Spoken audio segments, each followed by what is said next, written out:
কেমন আছে হাওড়া পুরী বন্দে ভারত? তো নতুন মিনি ব্লগে আপনাদের সবাইকে স্বাগত। আজ আমরা যাচ্ছি হাওড়া থেকে ভুবনেশ্বর হাওড়া পুরী বন্দে ভারত এক্সপ্রেসে। 23 নম্বর প্ল্যাটফর্মে এসে আমরা উঠে পড়লাম আমাদের কোচে। প্রথমবার বন্দে ভারতে ওঠার পর ট্রেনের ইন্টেরিয়ার দেখে অভিভূত হয়ে গেলাম। ঠিক 6:10 নাগাদ বন্দে ভারতের চাকা গড়ালো পুরীর উদ্দেশ্যে। ট্রেন ছাড়ার পর একটু ঘোরাঘুরি করছিলাম, খবর পেলাম এসে গেছে আমাদের চা বিস্কুট। 22895 হাওড়া পুরী বন্দে ভারত এক্সপ্রেস হাওড়া থেকে সকাল 6:10 ছেড়ে পুরী পৌঁছায় বেলা 11:28 নাগাদ। ট্রেনটির 7টি ইন্টারমিডিয়েট স্টেশন হল খড়গপুর, বালেশ্বর, ভদ্রক, যজপুর, কেওনঝাড়, কটক, ভুবনেশ্বর এবং খুর্দা রোড। আমাদের ট্রেন খড়গপুর ঢুকলো 7:43 নাগাদ।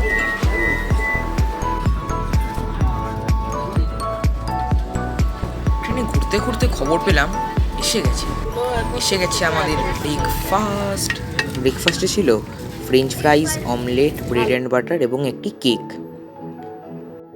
খাবারের টেস্ট এবং মান মোটামুটি ভালোই ছিল। ভেবেছিলাম খাওয়া দাওয়ার কোটা বোধহয় এখানেই শেষ। এই স্পিডোমিটারে স্পিড চেক করতে করতেই দেখলাম এসে গেল আমাদের গরমা গরম কফি। আমাদের ট্রেন কটক ছাড়লো 11:15 নাগাদ।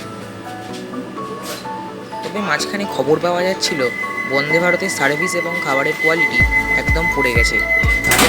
কিন্তু আমাদের ট্রেনের খাবারের কোয়ালিটি, টেস্ট এবং ট্রেনের পরিষ্কার পরিচ্ছন্নতা যথেষ্ট ভালো ছিল। এরপর জানলার বাইরে দিয়ে পাহাড় দেখছিলাম। দেখতে দেখতেই আমরা পৌঁছে গেলাম আমাদের গন্তব্য ভুবনেশ্বরে। নামার পরে বন্দে ভারতকে বিদায় জানাই।